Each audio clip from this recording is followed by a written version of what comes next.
for patients and for a clear picture of the future for our community, a spirit of compromise to make it happen. And most of all, friendship and the bonds that preserve it. Let us be mindful of those bonds and let us be well. We pray in your name. Amen. Amen. Amen. Thank you, MJ. Now, if we stay standing for the pledge, and if Mr. Councilman Vila would like to lead us in it. I pledge allegiance to the flag of the United States of America and to the republic for which it stands, one nation, under God, indivisible, with liberty and justice for all. Yes, you're welcome. You're still a good man. All right. Mrs. Schofield. Ramirez, Velasquez, Present. McIntyre, Present. Ayala, Here. Ochoa, Vila, Here. Montoya. Here. All right, minutes of the previous meeting. I would entertain a motion. Motion to accept the minutes of the previous meeting as presented. Second. I have a motion and a second. Any discussion? If not, I'll ask for your vote. And that passes unanimously. All right, before we get into citizen participation, I have a special announcement, I guess you would call it. Mayor Ayala, I'd like to address the council.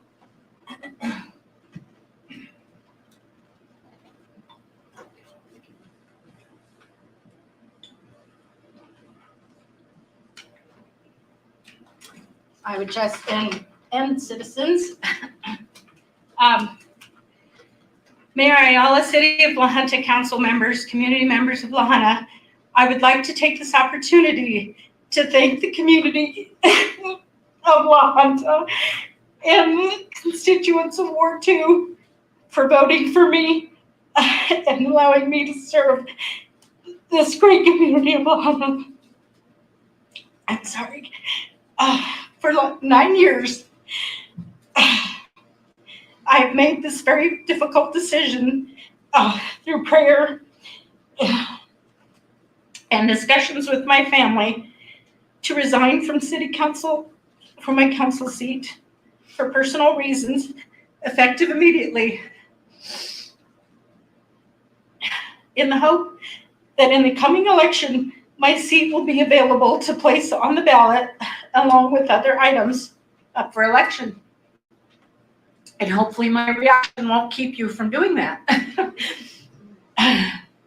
But it's been tough. I just decided in my life right now is time for me to give the opportunity to other people.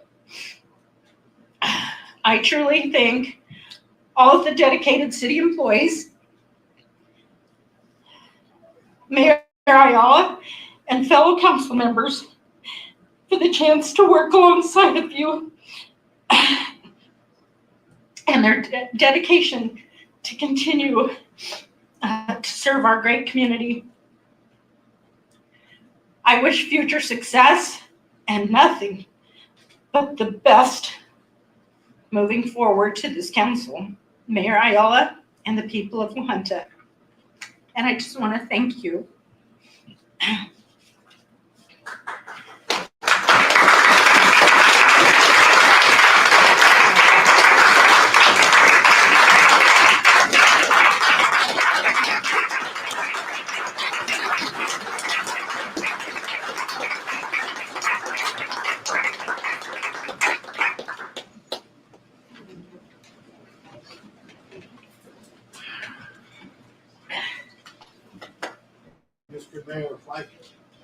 Mr. Mayor, if I could interject a comment, please. Go ahead. I find that Ms. McIntyre's resignation is certainly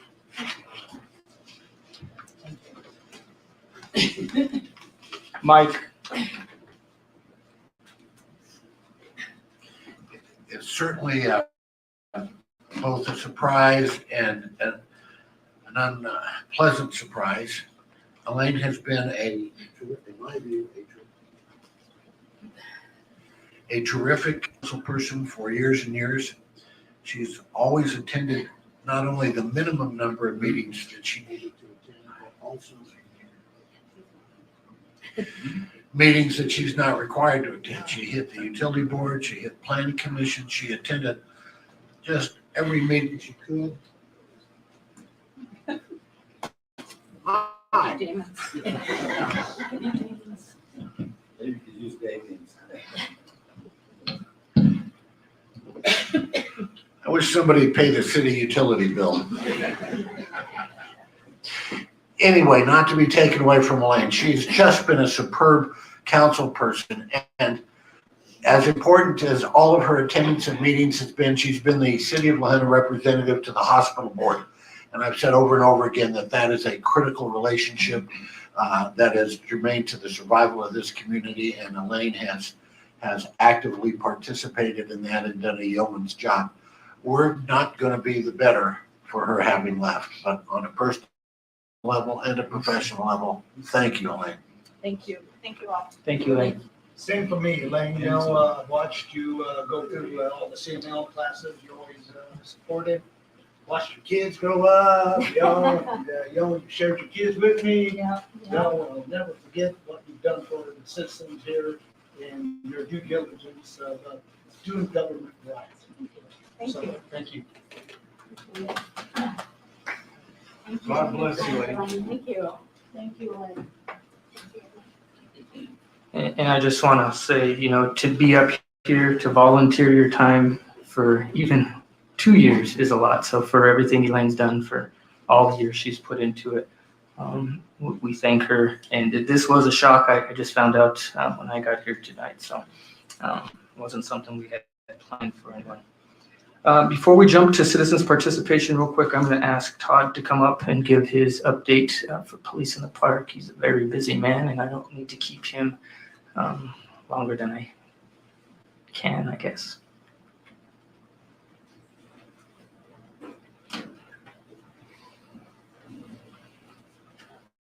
Good evening. Our Police in the Park will be this Friday, starting at 6 p.m. We'd like to invite everybody in the public to come out, bring your kids. We'll have drawings for bicycles for the kids. We'll have prizes from local businesses for the adults, hamburgers and hot dogs, different games, entertainment. The cheerleaders will come out and dance like they always do. And this year, we're probably not going to have a new officer dance. Last year, the officer tore her ACL and was out for 9 months. So we might hold off on that. We need to keep on the streets. Can we have the chief dance instead? Yeah, I'll try. But yeah, just like to invite everybody out. It's, I don't know how many we've done now, but it's become an annual thing. We really appreciate anybody that wants to come out. Thank you. Any questions for Todd? No. Thank you, sir. Good job. All right, now citizens participation. I see a person raising their hand. Okay, this is 5 minutes, and you cannot donate your time to anybody else, just so we're all clear. There's a lot of people here. I don't want. No, 5. 5 minutes. 5 minutes. Yeah, I Oh, know. no. Oh. Police in the Park. State your name for those that don't know you and for the record, please. Is it on? You're on. Cassandra Thomas. And I'm sorry, what else? Your My name? address? Yes. 324 Bradish Avenue, La Junta. Go ahead. Okay. Hello, council. I know that the city is exploring necessary budget cuts. I am confident you will do what you need to do in order to keep our town solvent. I hope the voters pass the 1% sales tax increase. As the cost of everything goes up for individuals, so does the cost for all equipment and supplies for the city. It's 1 penny for every dollar. To the average household, that's about $100 a year, which is actually a small price to pay to keep our town able to provide all the services necessary. I know every town, to be attractive to its residents, must have certain things. Parks and ball fields, they don't make any money, but we need them for enjoyment and exercise for our citizens. Libraries, They don't make any money, but we need them for enjoyment and education. Senior centers, they don't make any money, but they are a source of enjoyment and a sense of community to the older residents. Shooting range, I don't know how it's financed, but it's necessary for the law enforcement training. The swimming pool, it doesn't make much money, but it's a source of enjoyment for the community. Bus transportation services, it doesn't make any money, but it's important to quite a few of our residents. The golf course, it's not completely self-sufficient, but I believe it comes closer than any of the aforementioned attractions. I'll tell you that we have had more golfers from other towns become members over the last couple of years because we take care of our course and we have a great weekly senior golf league that has attracted new members. I can tell you that every year there are tournaments that bring out-of-towners that stay in the local hotels and eat at the local restaurants and shop at the local stores and fuel up at the local gas stations. There's also the matter of high school and college golf teams. Many students gain golf scholarships because of this golf course, not to mention the visiting high schools and colleges that bring out-of-town golfers, coaches, and family members that eat, sleep, shop, and fuel in our town because of their visit. Before any consideration is given for cuts to the golf course budget, I hope you will all consider that it can take a split second to lose a green or damage a fairway due to lack of water or lack of maintenance, and it can take millions of dollars to get it back in good shape. With our presence here today, and you can see a lot of people that aren't normally here, I hope that you can see how important the golf course is. For my own situation, my husband would not have accepted a position in La Junta so many years ago if you didn't have a great golf course. And if the golf course loses its appeal to us, just speaking for my family, my husband's retired and I can do my job from anywhere. We would probably move to Lamar. They have a great golf course and a similar economic situation to La Junta. But we want to stay in La Junta. We like it here. We just need the amenities of this town to remain. Thank you, council, for your service to the community and for allowing me to speak. Thank you, Cassandra. Anyone else for citizens' participation?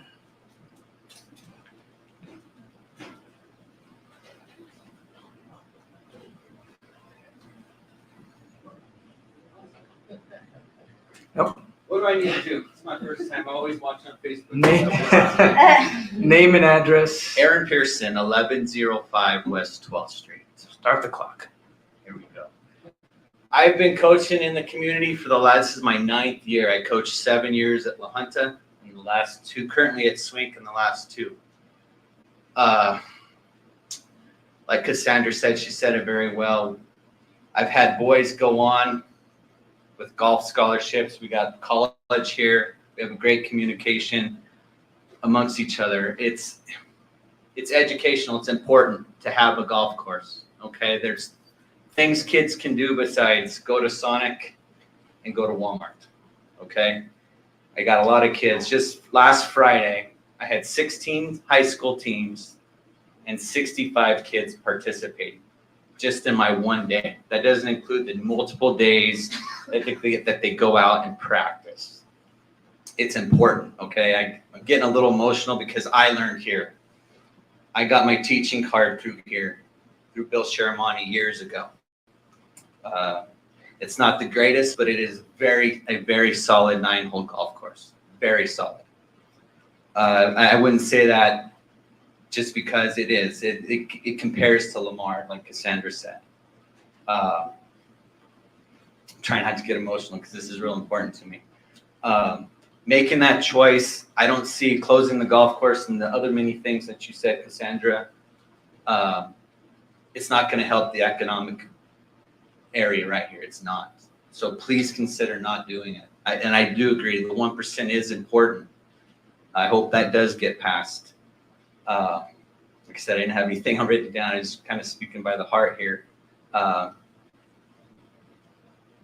many times people were out there playing. That golf course gets used. Bill does a great job of promoting youth. Sunday evening at 7 o'clock, I had a family of 4 trying to teach, and they're asking me, well, how do we get out here? What does it cost? What do we need to do? We need to promote this place, okay? We have to promote it. People don't understand what the game of golf is and what they need to do to get out there. There's people who are interested more than we realize. My family, myself, my son plays, his friends play. If we don't have that, I'd be like Cassandra, I'm going to be looking for somewhere else to go, and I don't want to go. I want to raise my family here. I was raised here.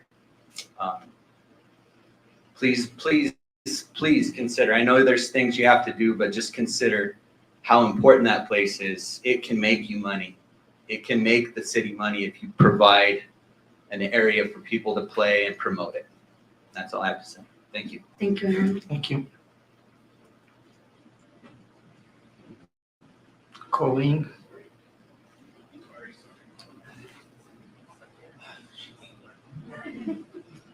Please state your name and address for the record. Colleen Oquist, 1716 Carson here in La Junta. First of all, I would like to thank the council. I know you guys get a lot of flack, and it's a thankless job sometimes, but I'm thanking you right now from the bottom of my heart because it is a tough job, and there's a lot of us citizens that truly appreciate everything you do for this town. And go golf course. I'm sorry I was a little tardy getting here. Rob taught all 3 of our sons starting at age 3 to golf. And I just have to tell you this quick story, and it'll be very fast. I don't golf, but on my 10th wedding anniversary, I got a golf cart.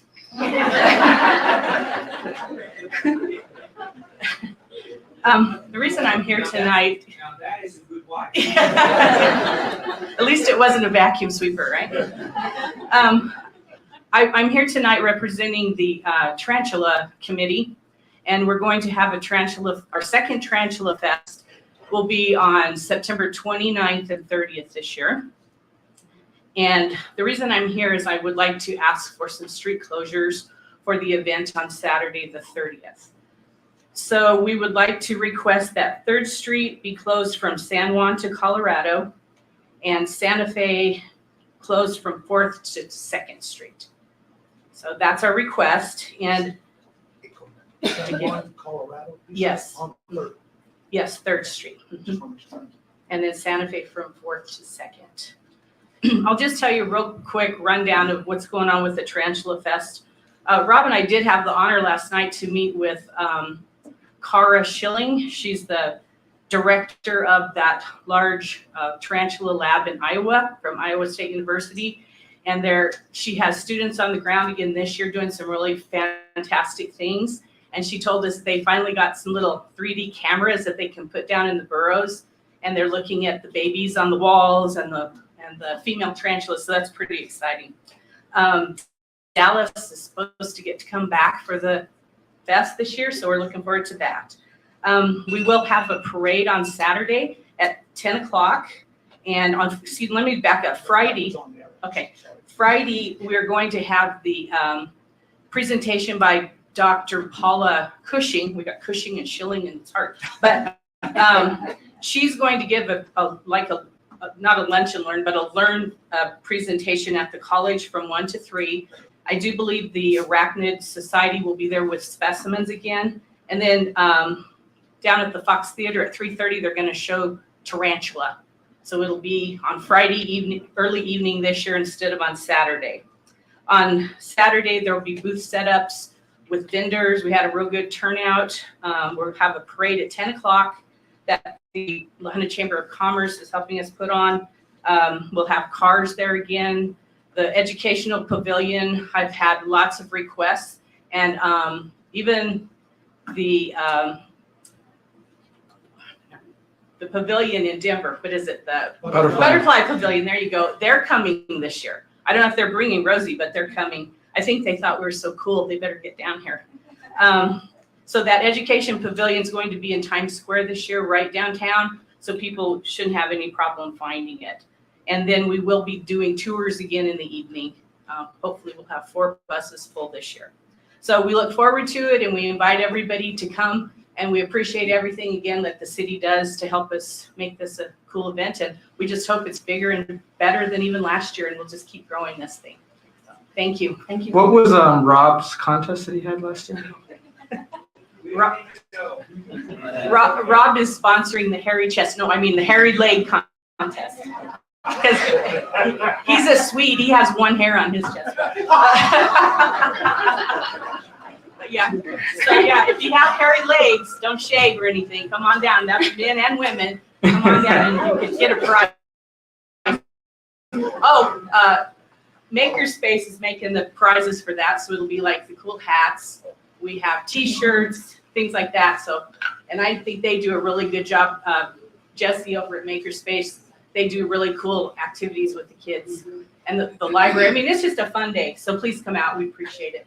Thank you, Colleen. I'm giving Rob secrets away, aren't I? Yeah. And that's why I don't let my wife talk, Rob. Please state your name and your address for the record. Gary Addington, 24 Chaparral Circle. Going to get back to the golf course a little bit. So from the college view, the City of La Junta Golf Course plays a critical role in Otero's athletic department. Its golf program and our student athletes. It provides them with a valuable opportunity to compete at the collegiate level, playing in golf matches and tournaments against students from literally around the world. We have 70 international students this year on campus, and I think my coach is here and he's got at least 5 international. So there's significance. Our golf program provides 16 scholarships per year to talented student athletes from different parts of the world. These scholarships not only attract promising athletes to our college, but also contribute to the diversity and cultural enrichment of our campus, our student body, and our community. By offering such opportunities, the college program helps in recruiting top-tier athletes and enhancing the reputation and competitiveness of our institution. The college's involvement in hosting 2 two-day tournaments per year has a positive impact on our small rural community. These tournaments bring in participants and coaches and families and spectators from various locations, as Sandra said, boosting tourism, generating revenue for our local businesses. The influx of visitors over these few days stimulates economic activity, creating possible job opportunities, and further developing the city's infrastructure. Additionally, hosting these tournaments help raise the community and college profile as a La Junta sports destination, potentially attracting future tournaments and fostering positive publicity. We are resilient as an institution, and we will find a way to keep our program growing, even if the course has to close, but it would be extremely unfortunate as it could create unnecessary obstacles for our institution moving forward, as it provides the space for college events, competitions, and gatherings, strengthening the bond between the college, the city, and its residents. Losing the golf course would result in the loss of the important communal space and the opportunities it brings for both the colleges and the surrounding community.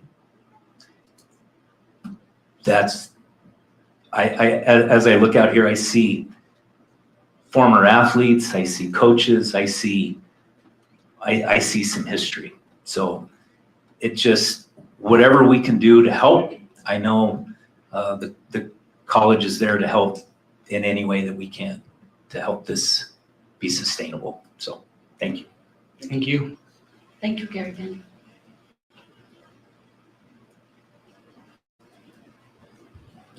Douglas Golding, 1316 Lincoln. It's been adequately shown that the golf course is necessary to the future of this city. I've been here before, and I want to reiterate that we need to concentrate more and put our efforts more on making the course more viable than it is. I've given ideas to people on council, ways to generate income. I volunteered my services. I don't know what's happening. It's been a number of months. Some months back, there was a representative with economic development down here. It's kind of a side note. It was discovered that the city is not collecting lodging tax from Airbnbs, which there are a number of them in this town. I don't know if anything was followed through, but the city has to go through Airbnb to make that happen. I mean, the people running the Airbnb can't do it. I don't know if that was followed through, but I'm willing to serve on a committee. I mean, people need to get involved. There's lots of ideas of ways to generate income, and I presented a number of them. I don't know if anything's gone forward with any of those ideas or not. Thank you. Thank you. Thank you, Mr. Golding.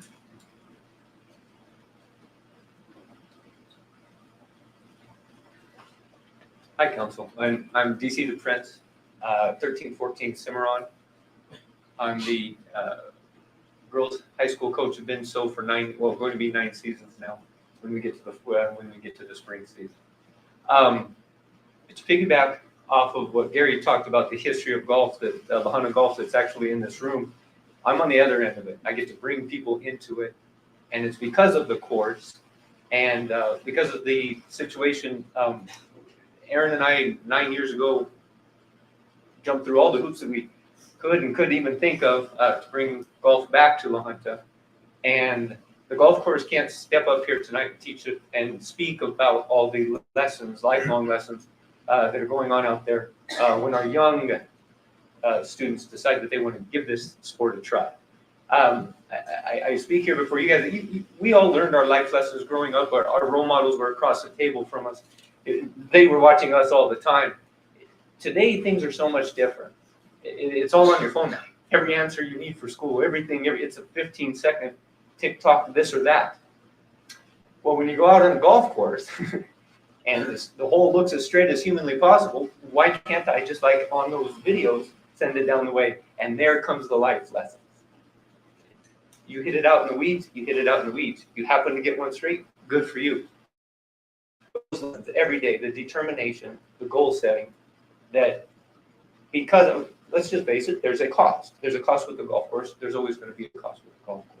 But it's actually bringing about the introduction to then people that are going to pick up this sport and have picked up this sport and are going to take it on with them for life. So this course is an absolutely great place for learner golfers that want to get started. And the way we have these programs set up and the agreements that we have had with Bill and working together and getting kids on the golf course and putting a golf club in their hand has led to so very much. And I just wanted to bend your ear for just a second and let you know that that is what's going on with that cost that's out there. And thank you for having that. Thank you for being able to be putting up with that for this long. And I'd hate to see anything change with that. I know some change might need to happen, and at La Junta we would do whatever we need to. But what is going on out there is great, and thank you for that, and we'd like to see it. Thank you, DC.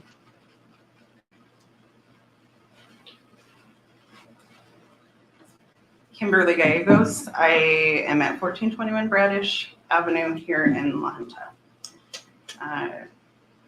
And I am speaking as a concerned citizen in regards to the 1% sales tax. So just to give everyone listening a little bit of information, I've lived in the Arkansas Valley all 44 years of my life. The first 10 years I lived in Rocky Ford. The next 16 years I lived in Los Animas. And the last 18 years I have been here in La Junta. And I love La Junta. I love our city. My parents laid down the importance of literacy for me and my brothers throughout our childhood. My mom had the privilege to stay at home with us while my dad worked as a U.S. postal mail carrier, and he traveled back and forth from Rocky Ford to Los Animas. We visited our library on a regular basis, and the staff there becomes like your family. I have wonderful memories of visiting public and school libraries in Rocky Ford, Los Animas, and La Junta. And I always wanted my family to have the same experience. So we laid down those same foundations for our kids. And beyond that, that they would have a desire to make a difference in their community, really be a part of the village. And I've worked in libraries for 18 years. 5 of them were at the Los Animas Bent County Library and 13 now at Woodruff Memorial Library. During that time, I've seen libraries evolve from a place where you just go to get books to something that looks more like the central hub of your community. As a citizen of La Junta, I would like to express my concerns for our community regarding the 1% sales tax increase. And one of the things that I've heard as a citizen and employee of the library is that people don't know where that sales tax money goes or what departments of the city of La Junta are even involved in that. So I've made it a mission as a citizen and as an employee to get that education out to our community. And we don't really need to think hard about what it would be like for the library doors to open, because in case everybody forgot, it just happened a few years ago when the pandemic hit. We went through that pandemic together. The library doors closed for 30 days straight, and then we went to limited access.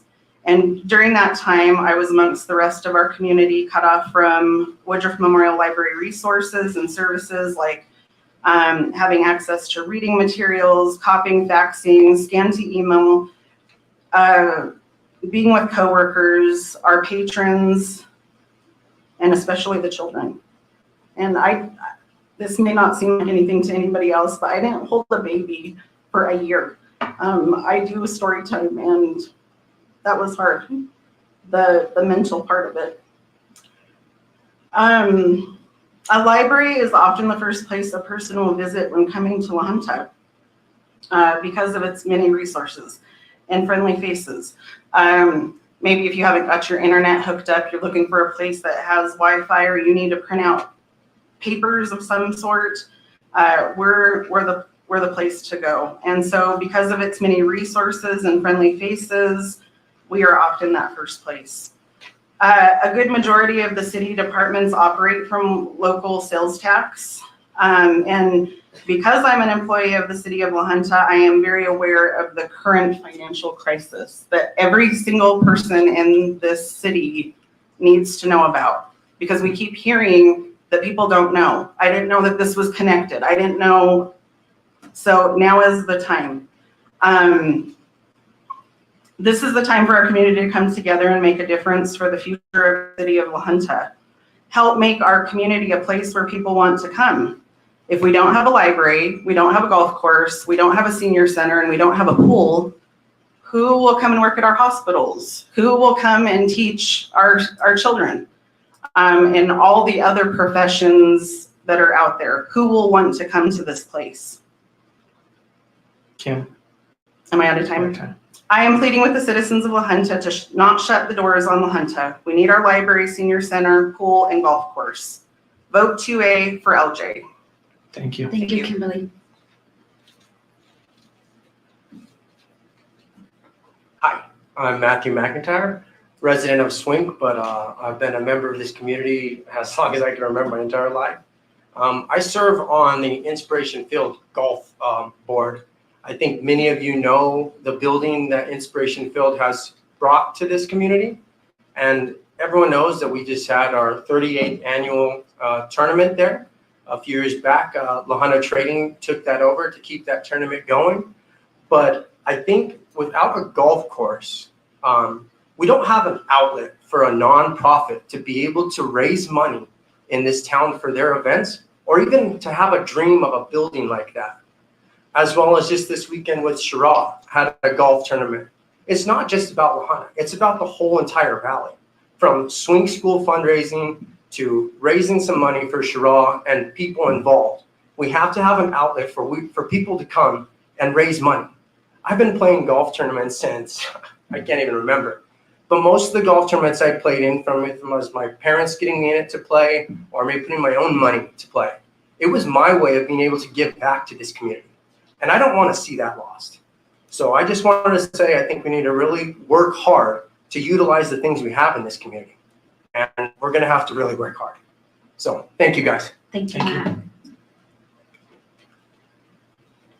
Anyone else for citizens' participation? One more. Hurry up, Lawrence. Hi, everyone. My name's Lawrence Ramirez. I live at 3 Van Buren Circle. I work at Wallace Oil as a mechanic. I've been there for 37 years. And my wife can attest, all my spare time, I work for the city at our golf course. And I am passionate about our golf course and our community. I've met Rick, Bill, I know Paul. I've coached kids with Paul, and I've golfed with you. Joe, I got to golf with the mayor. Is he any good? He holds his own. And I wasn't a golfer. I used to play softball, baseball, basketball. We spent, at the time, our kids were young, that's where my time was spent. But all of a sudden, I decided, wow, this looks like fun. There was no fun in it. Out in the hot sun, hitting balls out in the rough. Why doesn't someone mow this? And trying to hit a golf ball. But guess what? For that moment, I forgot all my problems except for hitting that little ball and trying to get it to a hole. And that's what golf does for you. It relaxes you. It gives you an out to, you thought there was all these problems you had, but you got to forget them for a minute and get your mind back and feel like you're ready to do something again. I'm ready to tackle that car I can't get fixed. But as the superintendent of the golf course, I felt I'm like Aaron. I'm passionate about that place. To see it go, to have to say, Bill, I guess I'm leaving town just because I have to find a place to get my mind straight. That's what golf has done. When COVID hit here, I don't know how many of you knew this, but when COVID came, other places had to close entities. We were a rural area. We had people from Pueblo, Trinidad, anywhere from the surroundings calling La Junta, Colorado to come and, can we come and golf on your golf course? Sure, you have to walk, wear a mask, whatever you have to do to be safe. But they would, because that was their outlet. That was their way of dealing with what was ugly. Because it was an ugly time. But we got to take some of that, put it into the city of La Junta and say, come back when things are good. When I'm working on a vehicle at the station, they could be from Mississippi, they could be from Arkansas, they can be wherever. Do you have a golf course? Yeah, it's right over. Matter of fact, you'll see the sign that says Ben's Old Fort. Oh, well, they got an outlet to go to Ben's Old Fort. They go to the golf course. And a lot of people that come from out of town, they just compliment, what a nice 9-hole course. We'll be back. And some of the older folks even say, maybe we'll come live here. Just because also we get to say we have places for them to stay. I asked a guy in Fowler one time, why do you have a tournament? It's so, you don't have it for, more than one day. Because we don't have nowhere to put people.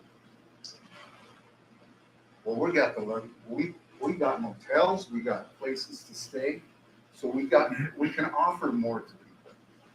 But to say, let's close any of these places, I'd rather see us figure ways to enrich them. Find ways to make them work better. Sunday, yesterday, I always thought, this is my golf course. You know, you walk out there and there's nobody else out there early in the morning. I'm playing, Aaron's playing. It's a private country club. Half hour later, here comes a bunch of other people. Pretty soon, in the afternoon, I happened to play yesterday afternoon I usually don't play in the afternoon. There was probably 25 to 30 younger people that I don't even know them. I mean, I'm out there mowing or doing other things, but I says, you know what? The younger community is looking for a place to do something besides, like someone said, going to Sonic or, you know, the swimming pool can only be open so much. You're at time lunch. That was a fast 5 minutes. But For you. Thanks, Cassandra. I want to yell, you're thinking of the word lodging, just say lodging. But thank yous, and that was just, I would like to see us try and keep everything. I think everyone here supports the 1%. That's why we're here. Thank you. Thank you, Mr. Ramirez. Anyone else for citizen participation?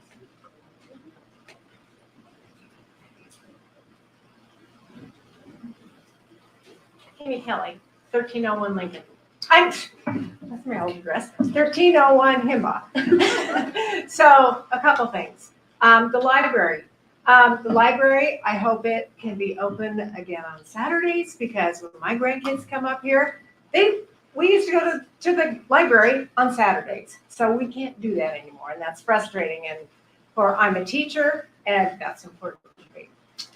So I'd like to ask you, what can we do to help this community pass that 1% sales tax? Because things like the library closing on Saturday and all the programs that they have to offer, it's kind of insane to me that those things aren't offered anymore. So whatever we can do, please let me know. I'll have my students write a speech or something to support that. And the other thing is I'm a golfer too. So I just had surgery last Thursday. And I waited until last Thursday so I could golf all summer. And so this course we've had a membership for all the years that we've been here. My husband works at the hospital, and whenever we've got traveling doctors or other people in town who are staying at the hospital, so many of them are golfers. We'll take them out there. That golf course supports so many people. And they get lodging in the town, they go to the golf course. And this town, our course, I love our course. But I believe there are some people who would come to La Junta just because we have a golf course. They would retire here. I met a guy at the golf course last week, and he was recently retired. And what's the first thing he does? He went golfing at our golf course, and he joined the seniors. So please keep it open. Let us know what we can do to pass that. Thank you. Thank you, Kimmy. Come on down. Okay, man, we're gonna have to be putting 5 minutes. 5 minutes on that guy. Pat Engelbrecht, 701 Bellevue here in La Junta. A lot of good has been said, and I appreciate everything. This came about, I heard about this last week, and it's like, well, something's got to be done. Come January, when you reopen again, and I know we will, it'll be my 50th year as a member of it. I spent my life here, and it's about golf. It's a life lesson, like these Prince said. So all I wanted to do was sum up just real quick. Whatever it is to take to get this to keep going as we are, the brain power we have here and all the history and brain power we have there, we can figure it out. So due diligence, give it your best thoughts and reach out for help. I'm available. We'll find a way to make it work. But like I said, this is my life. This is what I do and many others out here. So thank you for your time. I appreciate it. Thank you, Mr. Engelbert. Anyone else?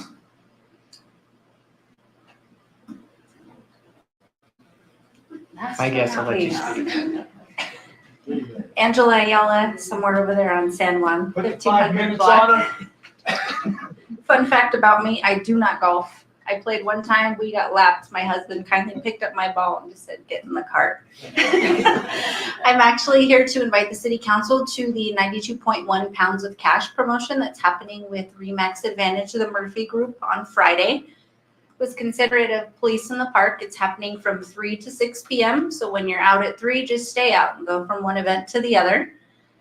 The radio will be doing a live remote. You can show up and take your guesses at how much money is in the jar. They will be drawing the name of whoever's closest, and if you're close, you get to take home all the money. Live drawings, food, prizes. Come out and see your local real estate agents. Thank you. Saturday, 3 to 6. Friday, 3 to 6. Thank you. Time. Oh, she made it. Anyone else? Oh, go ahead, son. Gil Escabel, 306 Maple in La Junta. I got one concern that's going to change the whole subject. Safety. I talked with the police chief here a few months back. 3rd Street coming off Highway 50 is like a racetrack. People coming off the highway coming down 3rd Street, high rate of speed. No speed limit signs there until you get up to 3rd and Carson, I believe. So if we can get some sort of speed limit down there or a sign or something, slow that traffic down. Okay. And off of Highway 50 onto 3rd Street, yes. We repaired that deal. Right. And this has been going on for a couple of years now. I live right there and I hear every night cars coming up that road at a high rate of speed. Okay, that was all I got. Thank you, Mr. Escabel. Thank you, real short. Nice hat. Thank you. Hey, Rick, can you sit over the blow dryer maybe? What's that? Sit over with the blow dryer, make it look like you're clocking cars? Mr. Mayor, Yes, sir. a couple of really important things. Maybe Mr. Klein could speak to the mathematics of what percentage of a 1% sales tax comes from out of city citizens. I think that's a critical. Briefly. Yeah. Wow. Okay, briefly. Yeah, time. 67% comes from without the outside of our community. You know, Mike. 67% comes from outside our community. You know, every argument you guys are making is true. You know, the tournaments. You know, let's talk that. They fill our hotels. They do. They bring in revenue for to the restaurants, right? Okay. So the lodging tax, you know, like an Airbnb, that'd go to the lodging, that'd go to tourism fund. That's not general fund.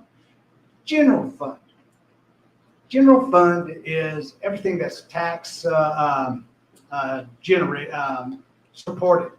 Nothing in the general fund supports itself, and there's departments in there that get no revenue. Administration, we don't bring no revenue in. Accounting, that don't bring no revenue in, but you need them, right? Okay, roads, police, fire. Now, fire, you know, and I'm sorry, Joe, I know you want me to go, but, you know. I'm sorry I asked. We have a city rural fire department. And, you know, in 2015, when we went out and said, hey, we need a 1%, you know, and at that time I said, I can keep this town going for 5 more years with the fund balance we have. Made it 8, but last year we didn't get it. We didn't get it in 2015. In 2015, we ran it as a public safety tax, right? Thank God that everybody voted at the same time to raise the rural. All the equipment that you see out there, except for the The ladder truck is rural fire. That is not the city of La Junta. I do not do that. We don't do that. We have an agreement, and they pay 40% of all salaries. They came to the table to save that system. We don't have that back. We gotta get this 1%, and that'll bring in 1.4, and that'll just keep us to where we were. Doesn't bring in anything else, but hopefully with like Sutherland's coming in and stuff, we captured that sales tax leakage. Because what we did, we showed that during the pandemic, we came up 10% in sales tax. If we shocked the valley, shocked La Junta, we can make it, but we need to do that. So that's all I got. Sorry, Cassandra. Sorry. Trying to wrap it up, you're getting off track. All right. That's my life. Isn't it? No, good job, Rick. That study that said the 67%, what was that? For the sales tax? Out of town. No, but who did that study? Buxton. Buxton did that study, and I just want to add that they didn't take into consideration cash for that, so it could be actually more. At that time, it was just off of credit cards. Yeah. So, just a fun fact. All right. Mr. Flemmer with the hospital is here, who has waited patiently and heard all about golf and the library. Now it's our hospital update, which is probably interesting for a lot of people in here. So go ahead, sir. All right. Thank you, Mayor Ayala, for inviting me back. Hard to believe I was here a little over a year ago. June 20th was when I started in 2022. And my wife and I are very happy here in Honda and happy at Arkansas Valley Regional Medical Center. I've enjoyed hearing all the comments about the community and the 1% sales tax. This is my community too. And so those things are important for me in recruiting providers and nurses and staff, physical therapists, you name it. The amenities help are part of the selling point that we focus on when we're looking for any kind of healthcare provider to our hospital. And we're a regional medical center. We serve 4 counties, and we're unusual in the critical access world of hospitals. And that's our designation. We have a maximum of 25 beds inpatient. 4 ICU beds are always staffed. 10 med-surg beds are always staffed 24/7. Our ER has 15 bays, and it's staffed 24/7. Our OB department can handle 35 laboring mothers. We can flex up and flex down. We can even stand up a neonatal intensive care unit if we have to. We have a tremendous team at the hospital, 300 staff strong, and they have all been doing their part. So I just wanted to announce that as of between June of 2022 and June 30th of 2023, the hospital is $3 million positive cash flow. Explain to us what that means. What that means is when I got here, our bank account was just sinking fast, and it made me nervous. But I rallied the staff, and this was hundreds of small things that all staff are doing to help make that situation happen where we're $3 million positive cash flow. We were negative cash flow when I got here, and that's not sustainable. We were drawing off the bank account month after month. Our biweekly payroll is $650,000. That's a lot. You add that up. Our electric bill is about $77,000. I don't think there are too many businesses in town that have payroll that large or an electric bill that large.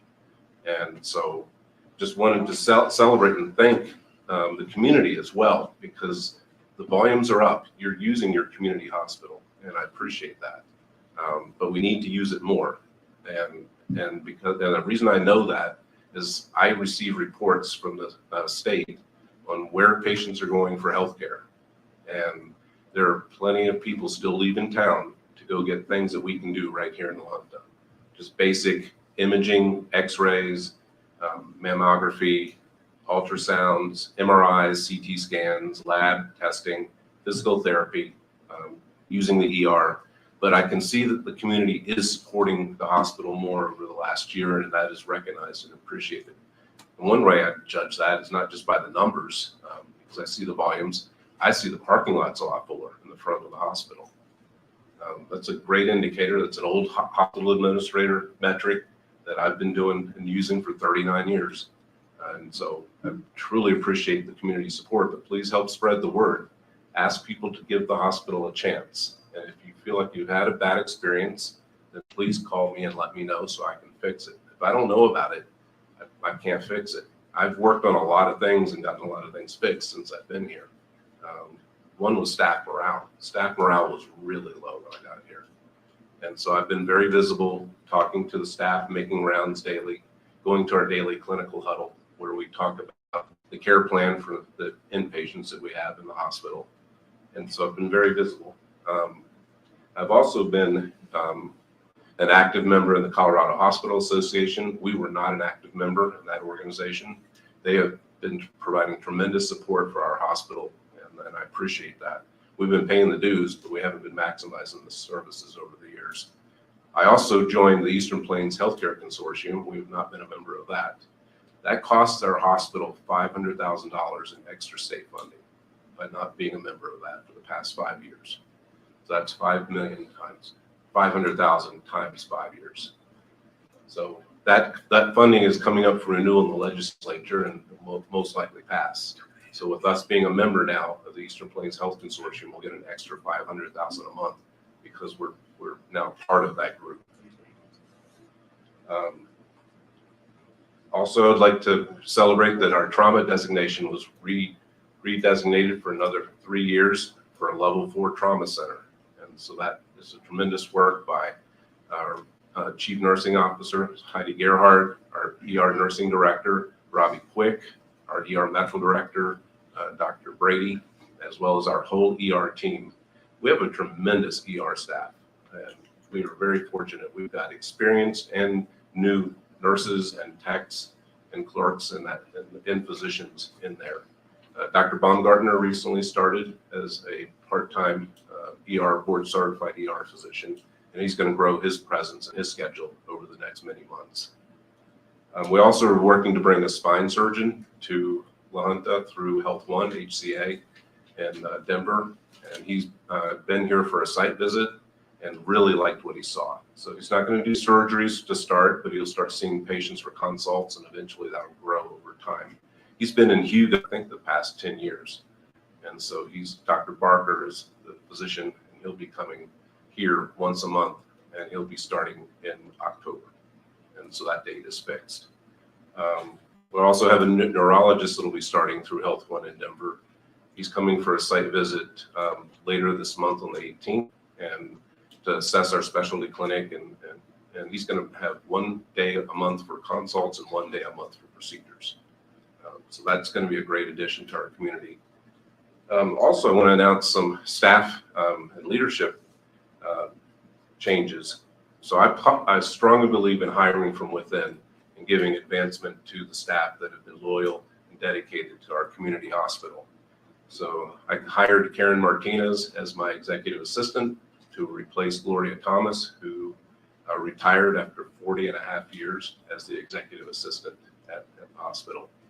Karen's doing an awesome job, and she started last August, so she's technically celebrating her 1-year anniversary. Kim Gonzalez is our new lab manager. She started off as interim and decided that she liked it so much she took the full-time position.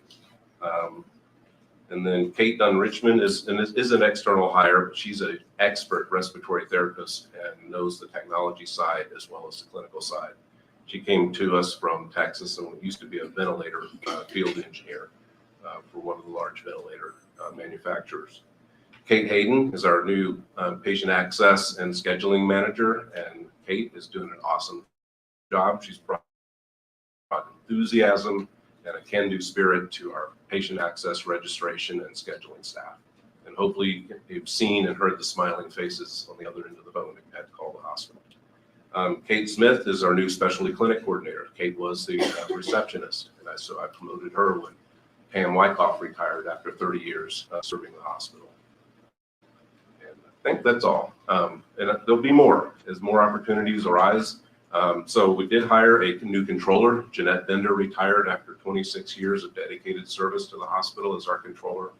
And Benji Berg started June 26th, and he is from outside the area, but he's a very experienced healthcare controller, and we're lucky to have him. We're all very close to announcing our CFO that we've been working hard to recruit. He's very experienced, and he'll replace our interim CFO that's been here for a year. Joe Jeans has been doing an awesome job. He's been my partner and architect behind a lot of this financial turnaround and rallying the troops and the team. And then Nikki Turner is our new gift shop and ancillary auxiliary manager, and she started a few weeks ago. She's doing an awesome job. She formerly worked at one of the veterinary clinics here in the community. So again, Cassie Rawa is our new director of our med surg unit, and she's a longtime ER nurse, chemotherapy nurse, ICU nurse at the hospital. So a lot of enthusiasm, a lot of momentum. I ask the community to continue to support your local community hospital, and if you have an experience that you felt could have gone better, or hear somebody sharing their experience wasn't as good as they felt it could be, ask them to please give me a call. You guys call the main number and ask to be put through to Karen Martinez, and she will get the message to me. Now, actually, I'm hearing way more compliments and positives from folks in the community, and that's appreciated hearing that. So I'm honored to be serving as the CEO of your community hospital, and if you have any questions, please let me know. That spine doctor that you have coming, does he help with golfers that may have swung wrong? Well, that's a specialty that he offers. I have a question. Sure. Do you have any plans for Nursing Home West building and the old nursing school on Carson? That's a good question, Councilman Baylor. So working with the city and Rick Klein, we're working on some grant funding to do asbestos abatement in Nursing Care Center West as well as ultimately East, but also the Miller Hall Nursing Home. And so the plan for the Miller Hall Nursing Home is to convert that into affordable housing for healthcare faculty at Otero College, healthcare students, and healthcare providers and staff at the hospital. And the drawings that we already have were really nice. They're 1 and 2 bedroom and studio apartments that can be rented long-term, kind of like a residence inn. Early stages, we're still early stages on that. Oh, we're very early stages. Yeah. We got to get the asbestos abatement grants first. Is the radar gone from there? And the nursing home? I mean, not the nursing home, but the building on Carson. Miller Hall? So there's the old 1928 Hospitals Nursing Care Center East. I want to preserve that building. That building has a lot of history. No, I'm talking about the Nursing Care Center West. Yeah. I'm not aware of there being any recent. No, not Nursing Care West. Miller Hall. Where you, Miller Hall. We're going to be testing stuff like that, but I don't think I think that Mike. might be some asbestos. So I'm not aware of any radon. Well, there was some reported about 3 or 4 years ago, but since the building was vacant, nobody did anything about it. Okay, well, we'll make sure we address that as well. Any other questions? Is there anything we can do as council? Help you out? I just continue to support the hospital as you have, and encourage folks to use their community hospital, their ER. We're an unusual critical access hospital in that we do 1,000 ER visits a month. That's 30 a day. The other critical access hospitals all around us in all the surrounding communities, they do 5 to 8 a day.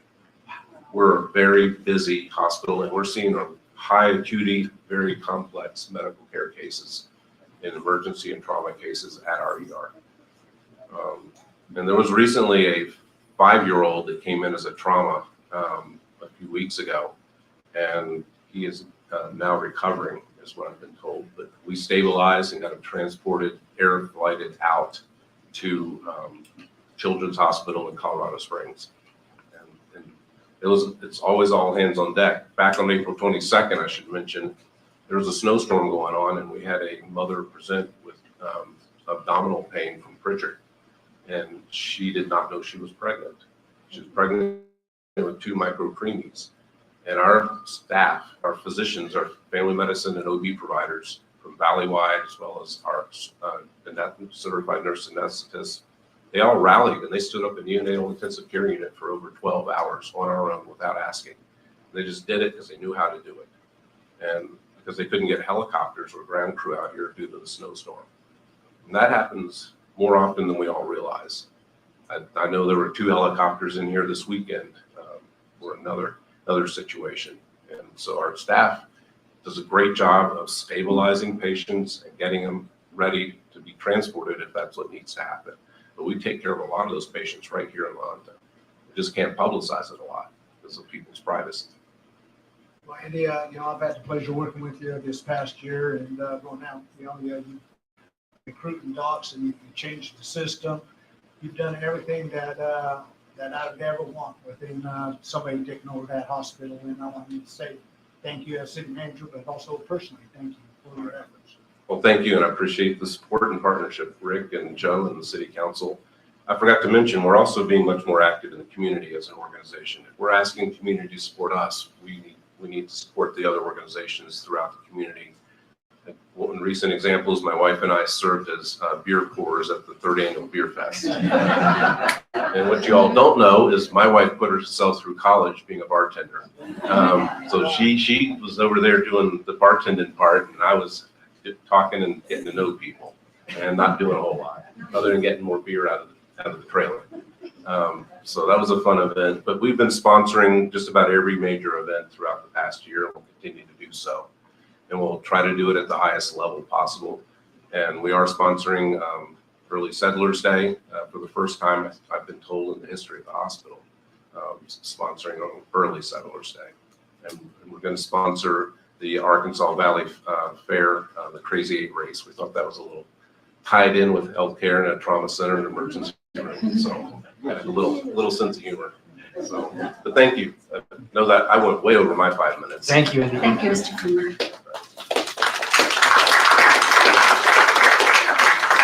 So besides the hospital and 1%, I always get asked about Sutherland's. So Sutherland's, Matt and Ben, if you'd like to come up and give us an update.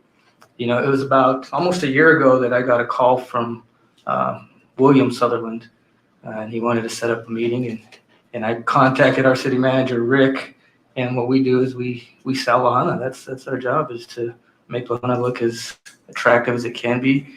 And fast forward to here we are today, and you guys can tell us how far along we are in this process. Yeah, so my name's Ben Mason, and this is Matt Lowe. We're both new residents to La Junta. Our company moved us out here. We're really excited to be a part of the community.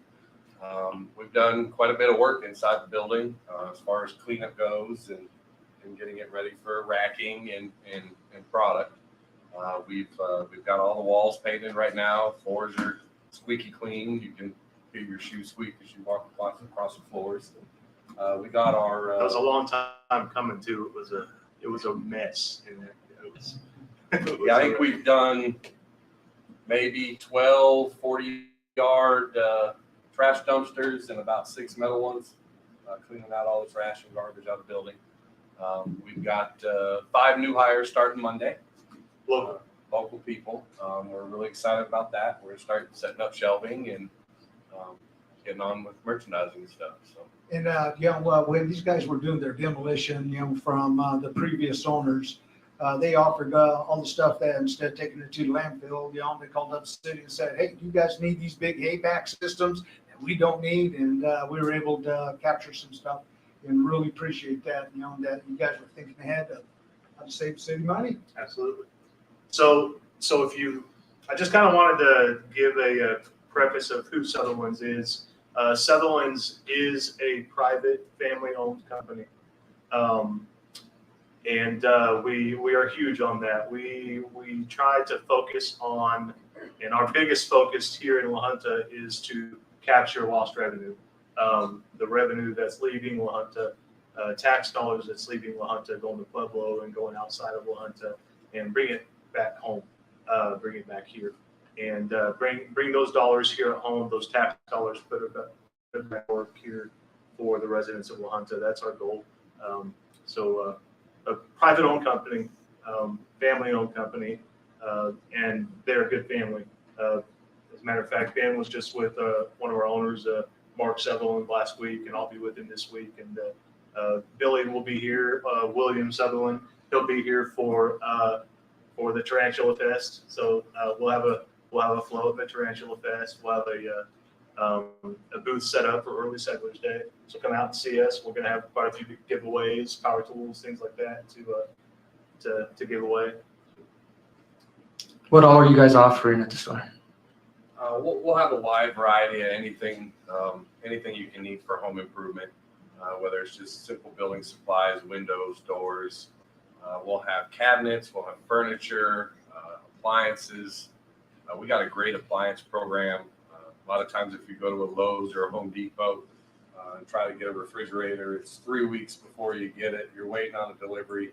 If you see it on our sales floor, we've got it in stock. So there's none of that waiting. We'll have clothing, we'll have feed, farm and ranch. I'm trying to get into some of the rural ag stuff, maybe get some of the pivot sprinklers and irrigation that those guys might need. We'll have great hours. Plan is right now, Monday through Saturday, 7 to 7, 9 to 5, or 10 to 6 on Sunday. And it's really going to be dictated by the community. That we need to be opened earlier, we'll open earlier. There's no corporate nonsense, so it's just whatever we can do to take care of the community. So, Any projected date on when you might open? So the goal is mid to late December.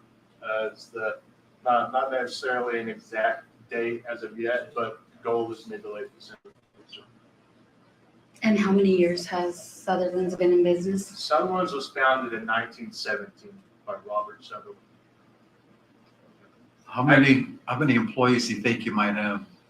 We're shooting for a goal of about 30 to 50 right now, and again, that'll be dependent on how much business we do. The more sales we get, the more people we will hire. But I don't believe we'll be below that 25, 30 mark. I hope you don't have any high turnover rate. No, I've been in retail for, since I was 18 years old. I'm 44 now, so quite a number of years. As long as someone's got a great attitude, we're going to work with them. So it's a great company. A lot of tenure in Sutherland's. We're actually new compared to some. There's a lot of folks with 40, 50 years with the company. They're a great company to work for. Very community oriented, which you'll see out of us. We've already participated in quite a few things and looking forward to do a little bit more. They've got a little bit of a higher standard when it comes to who they put running these stores, and it's not a cutthroat operation by any means. So, Welcome to Lahana. thank you. Thank you very much. Any other Thank you, questions? Ben. Thank you, guys. Thank you. Right on into economic development. I know. Teed it up for you. Cynthia. You did tee it up for me. It's been rather uplifting, actually, to have all these people come up and talk about sports and how it's uplifting the community as well as, you're talking about all the work that the hospital is doing. This is kind of personal, but I'm going to say it. If anybody can have a good time in ER, I did in January when I thought I broke my finger. Excellent service. It was really very, very nice, and I felt very supported. So thank you. Thank you very much. So good evening. I'll try to be as brief as possible, but anyone who knows me knows that I'm not brief. Let's start the clock. You're going to have to start the clock. So I'm here to talk about economic development and just development in general, just to give you an update. It's been a little while since I've spoken to you. I wanted to start with La Junta Rise. La Junta Rise, lots of people don't know what it is. They see it, but they don't quite know what it is. It's a combination of the Colorado Main Street program as well as the Colorado Creative Industries district programs. And we started with Colorado Creative Industries in 2021, and we also became a Main Street in 2018. And this was part of the Reimagine La Junta plan. So I always follow strategic plans. So here's what I've been doing lately. I attended a required Colorado Creative Industries Summit in Crested Butte this spring, where all the certified creative industries districts were represented. The key takeaway at that conference was that creativity has the potential to heal the cultural creative as well as the person who views or experiences the artistic product. And Andy and I just talked about working on a project together. So just riffing off of this. We can utilize this fact to help market our creative industries and to demonstrate the worth of creative endeavors in our city. And we have a lot of cultural creatives. I am estimating about 500 people so far that I have identified who produce some creative product. There may be the makings of a grant for La Junta generated by this concept, hence I'm talking to Andy. I also flew to Boston this spring to attend the National Main Street Conference, which is a required meeting for all Colorado main streets. Colorado Main Street provided a scholarship to cover all of the costs. What I learned was that we must keep pushing to continue activating our downtown in whatever way we can, whether it's through events, marketing, or building rehabilitation. Since the MSOB grant does not exist anymore, we must be creative in finding housing, building rehabilitation, and funding support. I'm looking at foundations as well as mechanisms utilizing historic preservation tax credits, as well as the State Historical Fund. Both avenues are labor intensive and there are no promises, but at least we have the opportunity to maybe get some funding this way. La Junta Rise held a public meeting for over 40 cultural creatives in May at Klein Makerspace to determine how to best help locals. Cheryl Trent facilitated the meeting, which was paid for by the Colorado Main Street. Two main outcomes were requests for more funding and more opportunities for camaraderie. That was followed up by a meeting led by Libby Barbie, who is from La Junta, but now works for the Colorado Creative Industries. She came to town to discuss funding possibilities on July 8th. Almost 25 cultural creatives joined together to hear about the Art and Society grant. And I shared that information with people on Facebook through our new La Junta Rise Facebook page and sent out over 100 emails to those I knew would be interested. And you have that information in your handout. If anybody else to see the list of those grants, I'd be glad to just, their URLs are attached to them. So anybody who's a creative could use those. La Junta Rise updated their strategic plan this summer. It's in your handouts and there's some up front that you could look at if you want to too. The main push for 2024 will be find ways to amp up creativity and innovation and to activate more space in the downtown. Yep, you got it. You got it. I always work from a plan, guys. I just have to be honest. That's the way I do it because it's got to be vetted first with the public as well as with any organization. Housing, depending on where Otero College and their copper program land, then that project was created through the Colorado Attorney General's office. We might write a grant to continue expanding workforce housing in La Junta in a collaborative fashion with copper. Sorry, time to turn the page. That partnership is still under discussion. Our role would be to connect work product resources with their trades program. And we've recently had some discussions with both presidents, the former president and the current president. The La Junta Urban Renewal Authority's been busy too. This year, the URA distributed 3 partial rehabilitation grants for blight and safety to Cassandra Thomas to rehabilitate eligible improvements to the Lincare building on 4th and Santa Fe. And that was for a portion of the sidewalks, HVAC, and electrical for a total of $42,041.20. La Junta Valley Oil Company received $32,780 with eligible improvements, including the roof, exterior painting, HVAC, and electrical repairs, and that was at the old Stagners.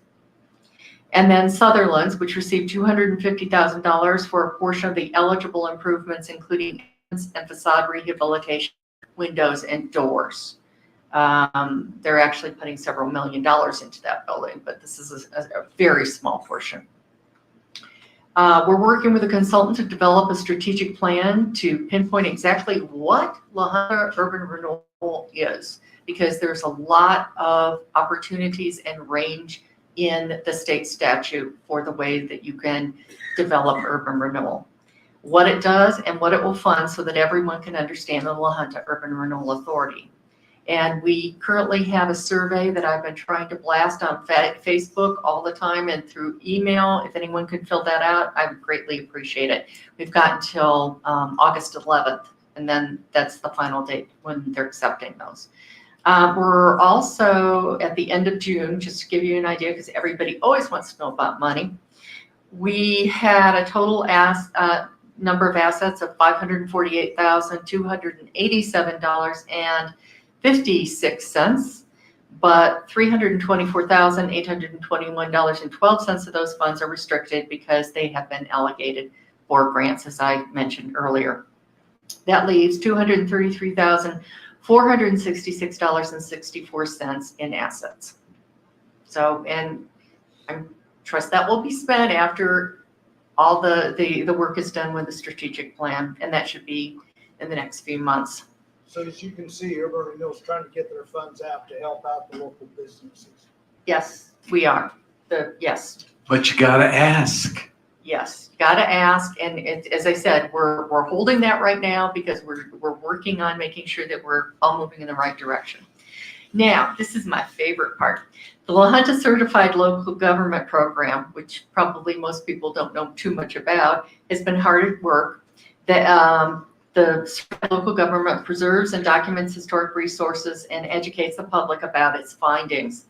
We won the People's Choice Award for creating a downtown historic survey, which led to being invited to host a Colorado Preservation Inc. on the road conference on August 25th and the 26th.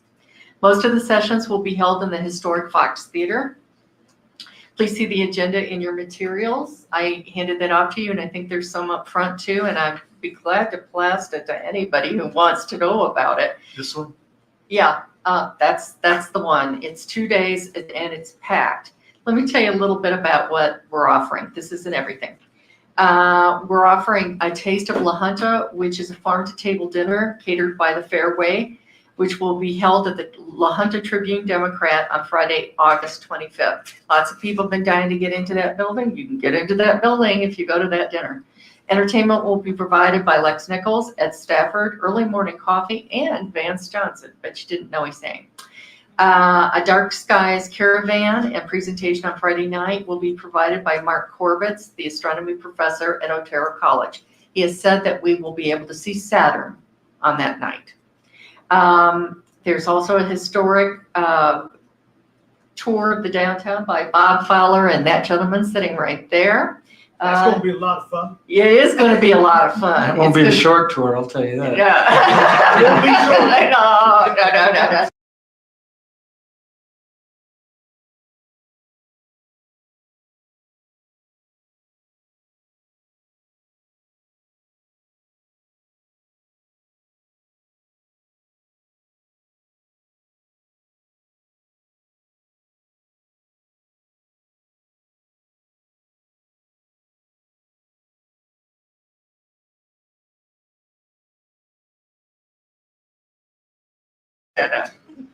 And then we have numerous sessions focusing on history and our built environment and a lot more. There's going to be a bus tour, and I mean, it goes on and on. It's very robust. We also plan to apply for a certified local government grant in December to create an historic survey of the commercial buildings and neighborhood just east of Raton. The area is rich in railroad and African American history. Okay, last page, guys. Almost last page. I don't think we've announced this yet, but we received a $33,000 Office of Economic Development and International Trade grant called the Economic Development Action Grant to redesign the city website to include the following. ADA design compliance as required by state law. Most people don't have an ADA compliant website. Spanish translation of all materials. User-friendly design that provides information according to intended use. For example, if you're trying to find out, how do I get a permit? Bing! It'll be very friendly and easy for you to look that up. Integration of forms and processes. We hope to have everything available for completion and submittal online. Last thing is a monthly refresh of an economic development dashboard, giving residents and potential businesses the information they need pertaining to demographics and economic statistics having to do with this city. They have it in Pueblo, and it's very impressive. It's good to keep everybody informed about, for instance, you know, how much, is there a need for housing here? What's our demographics? What's the population of children in the state? What's our poverty rate? All those things, they need to be listed and updated. And that'll give any developer who comes in and looking at us to have good information before they even get here. And it'll be updated monthly. So it's not going to be old information that just sits there and we wait until somebody else refreshes it. Levels went to this and have had great results. Oh yeah, millions and millions of dollars coming in. Previously on the dais, someone asked about the bike share program. As part of a original CDOT application, it was always been the intention that the program not be housed by the city. We don't have the capacity. It was given to the Koshari youth, that they were the designated owners and managers of the bike share program. And you might have noticed that on the bikes, it says Colorado Youth Initiative, which is one of the programs developed by the Koshari youth. So more information if you need it. David Balicki's your guy, if you can catch him, because he works for the railroad now, so you have to be able to find him when he's not on a train. I also wanted to just clarify something. There's been some confusion about urban renewal funding of the Plaza building. I would like to clear that up. $75,000 was provided for cash match for an initial rehabilitation grant in September 2017, and $201,000 was awarded in July 2018 for roof work. The roof was collapsing and the walls were losing their stability. That's a total of $276,000. Someone had said in a public venue that it was $200,000. It's a small portion of the monies granted by various funders to Southeast Colorado Creative Partnership over the years, and the Plaza blocks certainly met the urban renewal state statute criteria of being blighted and a safety hazard. SECCP has done a yeoman's job of raising matching funds and working with a grant writer to save the oldest extant commercial building in La Junta. Rehabilitating a building takes time and money. I can tell you that. I've done it for years, especially during the pandemic, which people seem to have forgotten that we had a pandemic. So that sort of messed up the works. As with all projects, nothing moves as swiftly as we'd like. And then people keep asking what we gain or lose by the 1% sales tax, okay, whether it passes or not. I would just like to say is I see that from a grant funding perspective, the potential loss of funder support if the tax isn't funded. And I'll tell you why. Funders want to know that the residents support local programs and projects for which funding is being sought. If residents do not support the current quality of life amenities, the funders may not want to fund future amenities. They'll just say it's not being supported.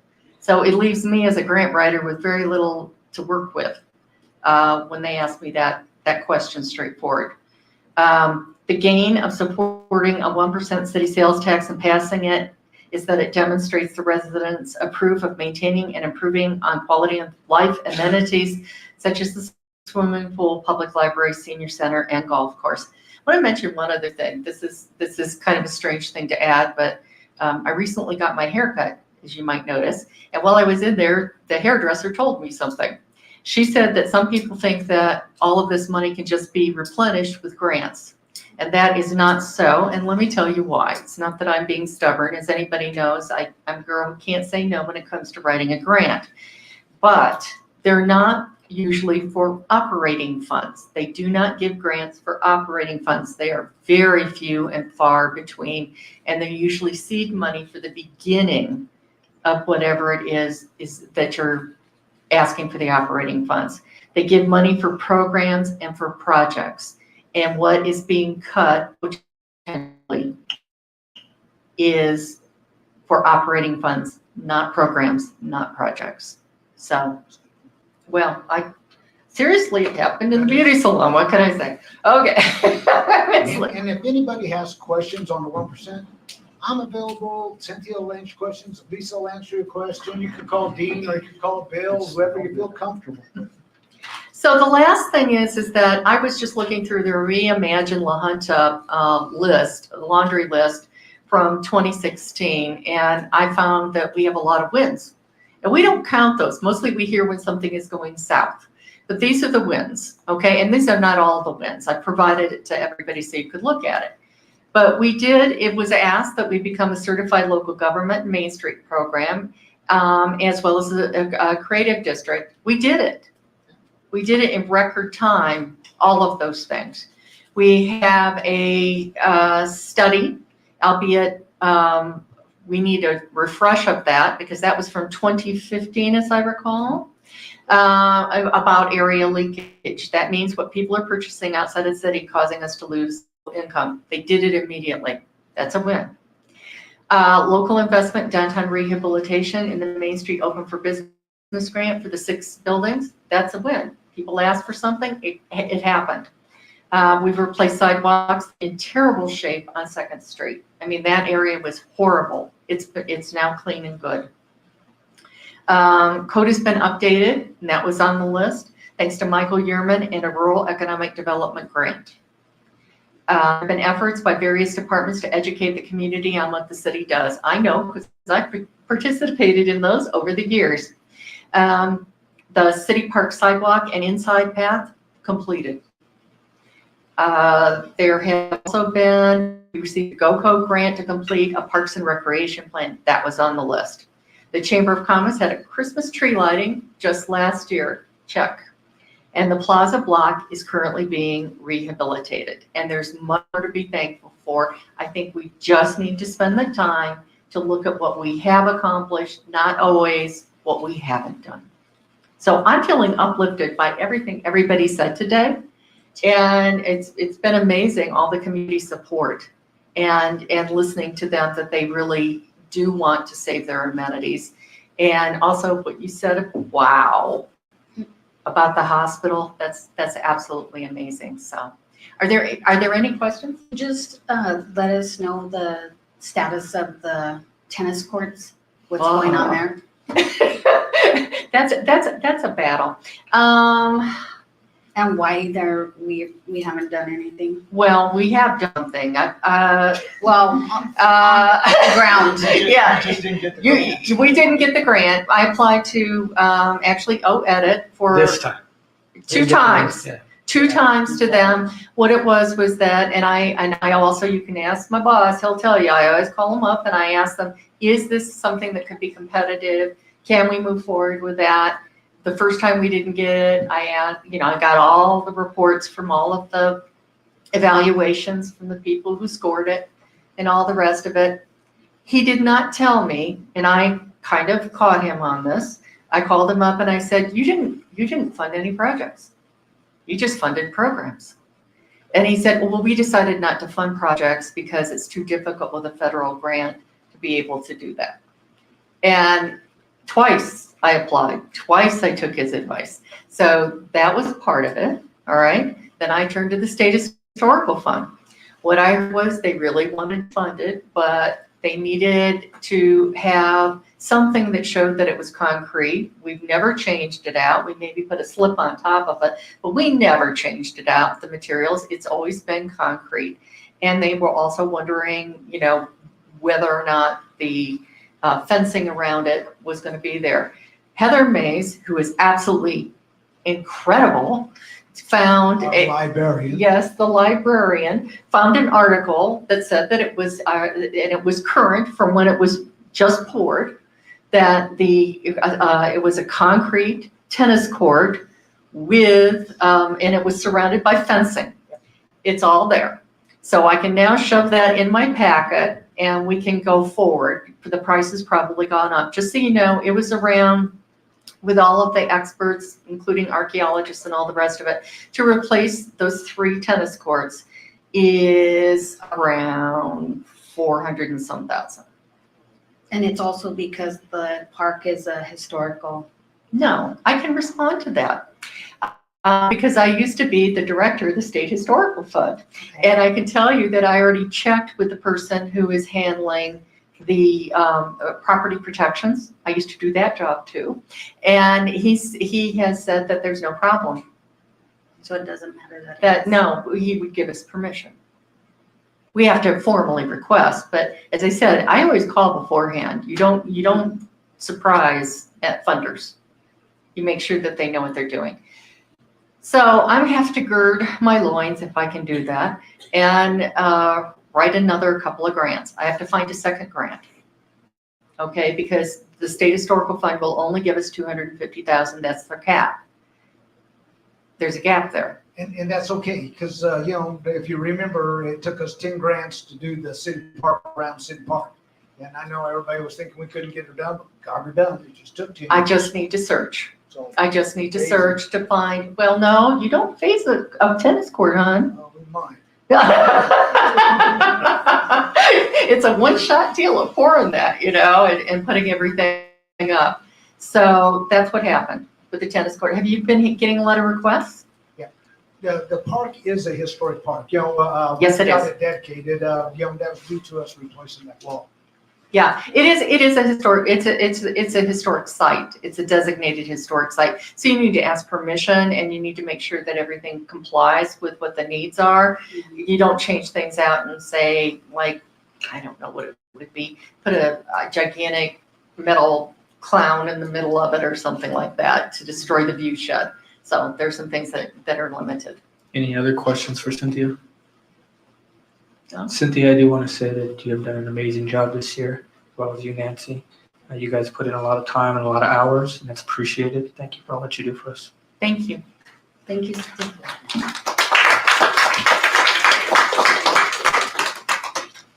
I don't even know where we're at. Okay, well, we did police and park already. Here we go. Mr. Zeke Ayala, will you please come up to the front? New business. Yes, please.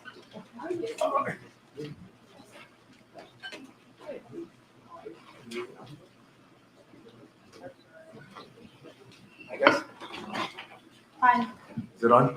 Okay. Zeke Ayala, 702 Bellevue. I'm just up here to ask, I guess, the council's permission to close off the streets again for the art project on September 9th. All right. Just that Same particular one day. as, We're in conjunction with Early Settlers Day, so we're running the show downtown. We have some stuff downtown. Early Settlers Day also has some stuff going on downtown, but the art project is running in conjunction with the Early Settlers Day this year. So we're asking for street closure on 3rd Street. Mhm. Between Colorado. Between Colorado and Santa Fe, same as last year, yes.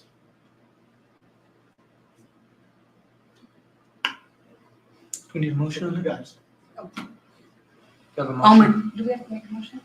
I'll make a motion to close the streets that Zeke requested. Second. I have a motion and a second. Any other discussion? If not, I'll ask for your vote. That passes unanimously. September 8th, the 10th. September, well, 8th through 10th for us, just the closing on the 9th for that particular day will suffice. So that'll work. Okay, awesome, guys, appreciate it. Thank you. Thank you very much. Mr. Maloff. Mr. Mayor, we have an application for transfer of a liquor license. Colorado law requires that you set a hearing date that must be at least 30 days off. So whatever date you pick, probably the second meeting in September. Got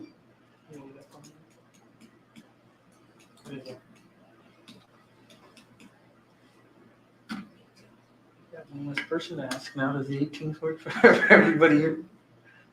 Let's put it down for the 18th, and if something changes, we'll. 18th? Yeah. 18th? Or, can I get a motion? I'll make a motion to set the date for September 18th on the transfer of ownership of the retail liquor license for Big D's Liquor Mart. I have a motion, do I have a second? I'll second. I have a motion and a second. Any discussion? I'll ask for your vote. That passes unanimously. Mr. Mala. Mr. Mayor, Colorado Preservation, Inc., doing business at 1420 Ogden Street in Denver, has requested a special event permit for Taste of La Junta for August 25th, 2023, from 5 p.m. to 11 p.m. That application is in order. Fees have been paid. Posting has been met, and management recommends favorable consideration. Do I have a motion? So moved. I have a motion. Do I have a second?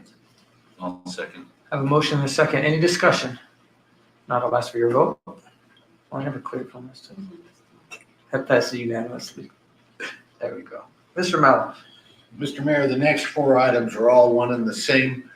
We have applications for annexations, and the council must formally accept the application. Did I skip one? 3. You said 4. 3, okay.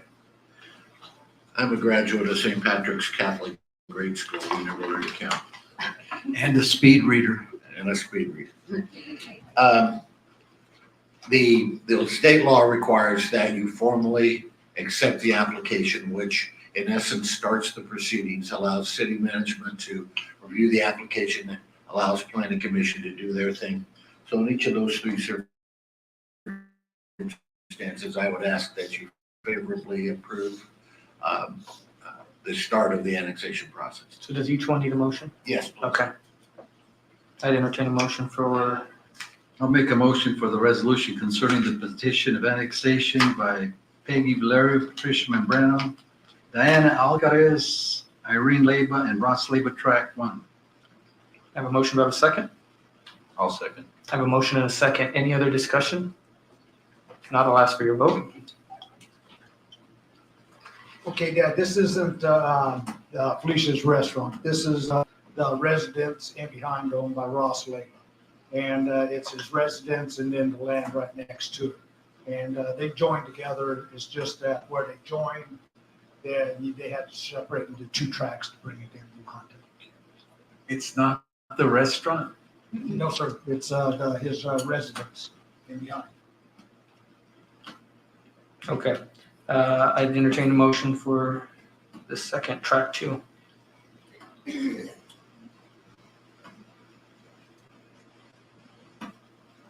I'll make a motion to accept the resolution concerning the petition for annexation filed by Peggy Valerio, Patricia Membrano, Diana Alvarez, Irene Leyba, and Ross Leyba for track 2. I have a motion. Do I have a second? Second. Fast, Nighthead. Motion a second. Any other discussion? Not a Where is that, Rick? What's that? Track 2? Track 2, okay, you know where the house is? Spanish style house? Where the crowds used to be and stuff, and they had all that age, right behind the parking lot. Any other discussion? No? I'll ask for your vote. That passes unanimously. Last one, I'll entertain a motion. I'll make a motion that we accept the annexation by Bob Behill. I have a motion. Do I have a second? I'll second. A motion and a second. Any discussion? Where is that? This one's right at 10th and Russell. You can see where they've been tearing out some trees on the north side there. He's going to do a full subdivision right there. So glad to see Bob get back into it.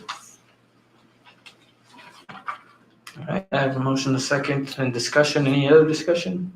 Not, I'll ask for your vote. That passes unanimously. Oh, this one's me. So at the last urban renewal meeting, the Urban Renewal Board voted to send up Aaron Monroy to fill the vacancy to expire 12/31 of 2027. They had, is it two candidates? And Aaron was selected by the board. So I'd entertain a motion to appoint Aaron Monroy to the Urban Renewal Authority Board. I'll make a motion to appoint Aaron Monroy to the Urban Renewal Authority Board. I'll second. A motion and a second. Any discussion? If not, I'll ask for your vote. And that passes unanimously. Aaron, thank you for volunteering. Congratulations, Aaron. Congratulations. Thank you to both people who applied. So Sometimes we don't get any, and to get 2 is always a good thing too. So now you're full again, right? All right, Mr. Meloff. Mr. Mayor, it's been a long meeting and I'm sorry to extend it, but I have a story to tell. The city had a project that needed volunteers, that needed some volunteers willing to roll up their sleeves and do some very dirty work. And it was all for the betterment of the community, but in addition to that, it was helping a husband and wife who are both disabled and infirm in resolving a problem that the city has been trying to find solutions to. The Lahana High School football team, of which I wish I had the 31 names. Those young men offered their services on a Friday morning starting at 6 o'clock. They rolled up their sleeves and they did things that were tough.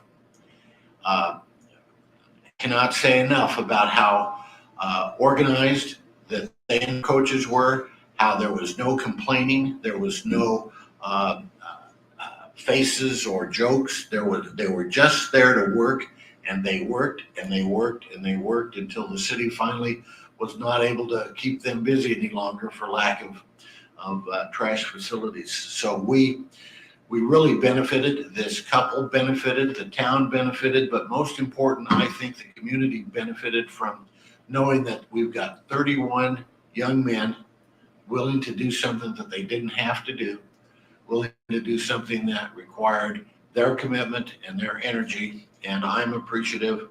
I know that city management is appreciative. We're lucky to have 31 young men like that.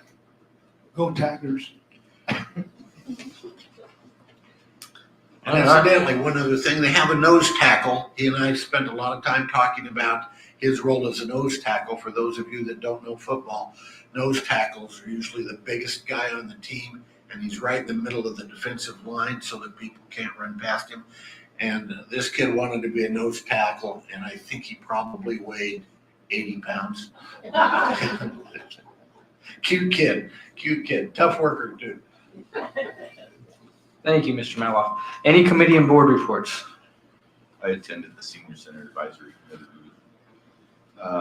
Real quick, 494 members. There will be no dances until maybe October. Just, interest is waning, and our current dance committee, they've been tasked with this job for a long time. Maybe it's time for somebody else to step up, but they've done an awesome job. 40 people attended the movie night that they had at the Fox Theater. It was 80 for Brady. So on top of the entrance fee, they were able to buy a $5 box. I thought that was awesome. And the next one is going to be September 19th. They've intentionally moved it to Tuesday night so Rick can attend and he won't have city council as a reason for not going. And that'll be Going in Style. Rick, that was directed to you. And the Senior Center Advisory Board of members that were present unanimously support the 1% sales tax increase and are working on a resolution to present to the council. They can formalize that support. They got their work cut out for them to keep up with the golf course. Absolutely. I wanted to see it for Brady. Should have went. Anything else? No, I'll say maybe first. Okay. Any other committee and board reports? Briefly, if we could have some city manager comments. All right, the Breaking Tile Park has been awarded to fill-in constructors, went on the schedule.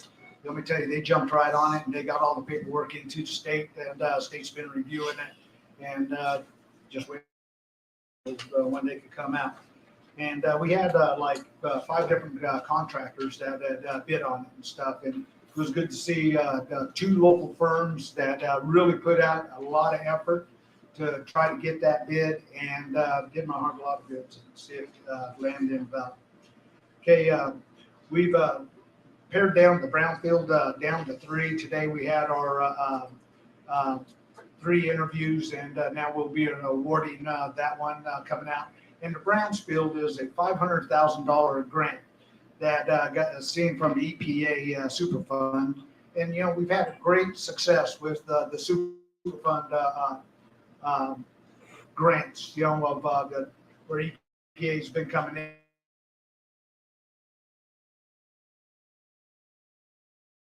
on to them. But this one is actually the first time I've seen anything that would help out the private sector other than like MSOB.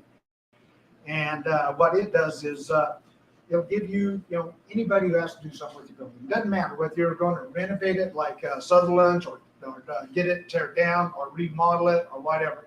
You got to get rid of the contaminants. And so like with Andy Flemmer, we've been working with him on like Nursing Home West, the Miller's Hall, the Inspiration Field building that was South School out on South San Juan, and to identify, what is going on with these buildings. And they'll do free, this is for free. This usually costs up to about 30 grand to get a company to come in and look at it, identify the contaminants, test it, and then come up with a cleanup plan with cleanup costs. And so we had national firms like I couldn't believe. I really believe that we're going to have a great project here, and it'll give everybody the ability to move on their buildings that they have. And it could be residents, it could be commercial, but you have to be willing to let them come in, do the cleanup plan, give you cleanup costs after they test. But then we'll turn you over to a EPA grant, and they're only going to have this for 4 more years. And what it does is for 20% of that cost, you're going to get all that abated. I've seen some of these being 50,000, 100,000. Those bigger buildings. I bet you, like South Schools will be like a $500,000 cleanup. You can't beat an 80-20 grant on that. And that money will only be here for probably about 4 more years. So we got to jump on it and make sure that we capture the federal dollars back to us. Level 1 water restrictions. Don't water between 10 and 6, please. And weeds, yes, yeah. Been nailed on city ones and stuff, yes. Wish I had more people to get them done, yes. But I got neighbor versus neighbor. We probably got about 200 weed notices out there. They yell at the people going there when we're giving them their tickets and stuff like that. Please clean up. We'll only have to do them one more time and stuff. I love the moisture, but the weeds are killing me. Been working with consultants on all this federal funds coming out. There's about 5 years of infrastructure funds, and we're going to try to capture as many of that. And we're turning in our pre-app for meters, mains, valves, and these are all water. So we can get our water system back in and stuff. And I'll reiterate, once we get that water mains all in plastic, this town is going to be good for 150 years. Okay. No senior dances till September. August is free rides on the transit. Now that's a state program. They reimburse us. So don't think that, we're just providing for free. So come on, get on that and check it out. See if that's what you'd like to do. We're patching on Thursdays. If we get oil in and stuff, we're going to do it. I had to have them finish off the gazebo at the little park so I could turn back in all that fencing. And, we want to finish up. So we could get the trail going. 60 kids finished the summer reading program. We had over 1,821 people attend all those programs. If you hadn't noticed on Fridays how busy that library is and stuff, it is the community's living room, and we need to keep that, just along with the pool. And the pool closed last on Sunday. Dog Days is going to be this Saturday, the 12th, from 11 to 1. So if you want to bring dog in to swim, just make sure it doesn't bite people or other dogs. Football registration ends on August 11th. Volleyball registration ends on August 18th. We'll have late registers, but the art project in the city of Lahaina is having a 3-on-3 basketball tournament with 5 players per team, and this is something that previous city Parks and Recs director Mike Sexton had for years. Was very successful, and thank you for the art project to help us bring that back. Diamondback, right? Diamondback. Yeah, that's right. It's called the Diamondback. What are you doing on Wednesday night, Rick? And Wednesday night, 6 o'clock, we are having a town hall meeting. Come ask me any questions. Where? Right here, City Hall. Heart of your government, 6 p.m. That's right. Come look at Buffy the Buffalo. Yeah, it's not a formal meeting. You guys can ask what you want. Right. We're here to answer any and all questions as best we can. Yes, sir. Any other questions for Rick? Governing body comments. I have a few. I've been contacted by residents and business owners about when we experience flooding, high water situations, particularly in the Second and Bradish area. These businesses have been there for a long time, and they can mitigate that flooding through whether it's tarps and sandbags that's provided to them. But what's been happening is citizens, I guess I can't say if they're citizens, I don't know who they are. Maybe there's some video of their license plates, is several high-rise vehicles. You know, they're jacked up. What they're doing is going around the barricade, and driving through this high standing water. Now, all the flood mitigation that these business owners have gone through to avert the flooding problems, when they create the wake because they're driving through this water because they can, it's going over those tarps, those sandbags, washing them away from the walls, and then subsequent wakes get inside the building, causing damage. And if they don't cause damage, it takes time for these business owners to clean them up, to get the mud and the silt that if they don't get out when it's still muddy, it dries and it becomes a very fine dust that they have to contend with in there. So to drive around a barricade in itself is a traffic offense. Those barricades are put up, you don't even know if there is a road there when the water's that high. You could drive through there and end up, with your truck pointing straight down on the ground, and then everybody in the city has to stop what they're doing and go bail you out, figuratively and literally, and save you. So let's be a little bit more neighborly to the people that live there. And even if there's not damage, and there was, because I've seen it firsthand, so I went and talked to business owners, there's a chain link fence there next to a water dispenser and ice dispenser. What happens is that debris gets washed up in there. The owner doesn't go through the painstaking task of clearing it out. The next time it floods, it creates a dam. So all of a sudden, our problems are now just multiplied. So maybe if we can just stop doing it, the people that are doing it, and I know this, I am going to give you the benefit of the doubt and say that this is an unintended consequence of somebody thinking they're having a good time, not realizing that they're adversely affecting people that live and work and have maintained businesses in that area for a long time. If it's intentionally done, maybe it warrants further discussion from this council to establish some type of ordinance or stricter enforcement of state laws where it comes to disregarding traffic control devices or barricades, or maybe as a city to determine a better way of stopping traffic altogether, maybe a swing arm gate for a total road closure as opposed to barrels and boards. So that's where that's at. So let's be considerate of everybody. I know that probably for years this discussion would never happen, but given the substantial amount of rainfall that we've had, and I don't know if it's going to stop anytime soon, let's at least be good citizens and neighbors of Lahaina and just be cognizant that we can adversely affect people's lives and livelihoods through your unintended consequences. Thank you to Paul and Damon. Damon called me on this too. This is both your guys' ward, and good job for bringing attention to that. Any other governing body comments? I had a gentleman stop me at Walmart, and he says concerning the sales tax, how can 3 council people vote out of 7 to get that on the ballot? I says, I don't know. But the other thing that I had is that tomorrow, if anybody wants to run for city council, because they're going to give me my paycheck at the end of November, Oh, I forgot. We don't get paid, do we? Anyway, if you want to run for city council, we got openings in Ward 1, Ward 2, Ward 3, and perhaps Dean 2 and Ward 2, And the mayor.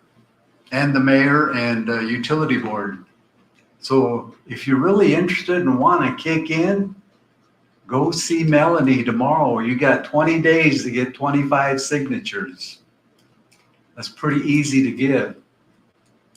And we'll let the chips fall where they may. So give it serious consideration. I'm retiring from city council, so sorry. I mean, somebody can have my seat.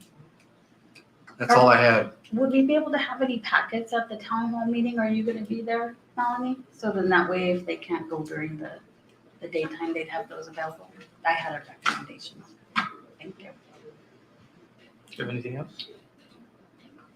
Rick, I'm sorry. I'd be remiss if I did bring up that today's Purple Heart Recognition Day. So a family member, a relative, or somebody that served in a conflict, war, and they were awarded a Purple Heart.